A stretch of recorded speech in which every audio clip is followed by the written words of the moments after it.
मुझे हमारे schooling system से बहुत ज़्यादा इख्तलाफात हैं, और इनमें से बहुत से इख्तलाफात ऐसे हैं जो मेरे पर्सनल एक्सपीरियंस के बाद हुए। सबसे बड़ा मुझे जो इख्तलाफ है वो है कि स्कूल्स में करियर काउंसलिंग का ना होना। अब स्कूल्स में ये डिसाइड कैसे होता है कि ये बच्चा इंजीनियर बनेगा, ये बच्चा डॉक्टर बनेगा, ये क्या करेगा, इस बेस पे होता है। इसको मैथ पसंद है, इंजीनियर बना दो। इसको बायो पसंद है, इसको डॉक्टर बना दो। इसको फिज़िक्स पसंद है, ये तो साइंसदान बनेगा।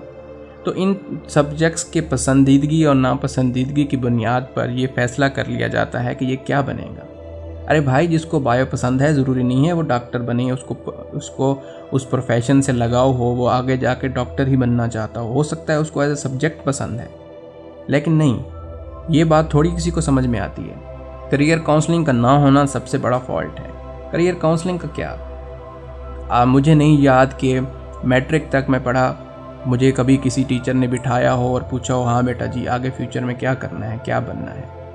हाँ, एक और पर्सपेक्टिव भी होता है। दूसरा पर्सपेक्टिव ये है कि हम फैसला करते हैं कि किस फील्ड में ज़्यादा पैसा है, हम उसमें जाएंगे। अगर अपनी बात करूं तो जिस टाइम मैं मैट्रिक में था उस वक्त इंजीनियरिंग का बहुत ही धूम थी। और धूम क्यों थी कि बहुत ही पैसा है जी, नौकरी मिल जाती है, बस पैसा ही पैसा होगा। तो मुझे इंजीनियर बनना था, मुझे कुछ और चाहिए ही नहीं था। कोई मुझसे पूछे, हाँ बेटा क्या बनना है, इंजीनियर बनना है सर। क्यों बनना है जी, पैसा है जी।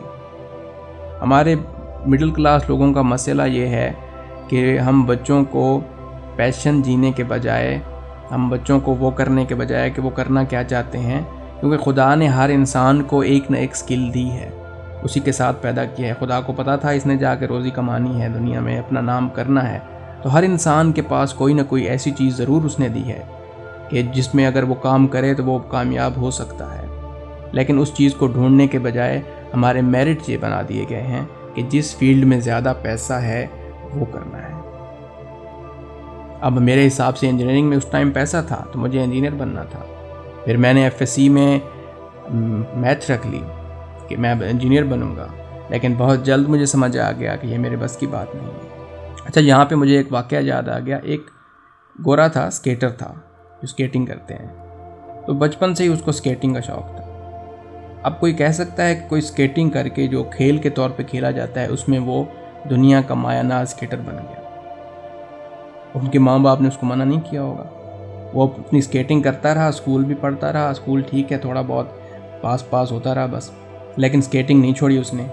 एंड पे क्या हुआ, उस पर वीडियो गेम्स बनने लगी, उस पर मूवीज़ बनने लगी, लोग उसको जानने लगे, लोग इंटरव्यू लेने आए, और 18 साल की उम्र में उसने अपने माँ बाप को घर लेके दिया। तो ये होता है, अगर पैशन के साथ जियो, अपना जो तुम करना चाह रहे हो ना, अगर उसके साथ भी जियोगे ना तो तुम कामयाब हो सकते हो। पैसा बाद में आता है। हम अपनी ज़िंदगी के फ़ैसले करते हैं पैसे को देखकर, ये देखकर नहीं कि हम कर क्या सकते हैं, हम बने किस लिए हैं, हमें अच्छा क्या लगता है, क्योंकि हमेशा पैसा उसमें आता है जिसमें आप अच्छे हैं।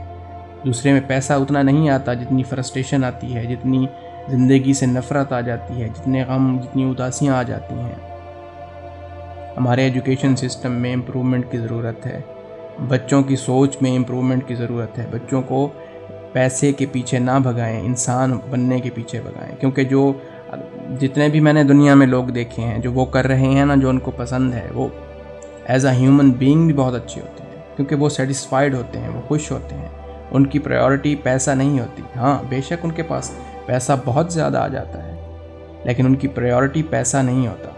और फिर पैसा आ भी जाता है, वो खुश भी होते हैं, और फिर वो किसी को देने के काबिल भी होते हैं। जो सिर्फ पैसे की बेस पे फैसला करते हैं ना, फिर वो बस पैसे को बैंक में रख के उसको लेके बैठे रहते हैं कि इसी के लिए हमने ज़िंदगी बर्बाद की, अब किसी को ऐसे ही दे दें। थोड़ा सोचने की ज़रूरत है।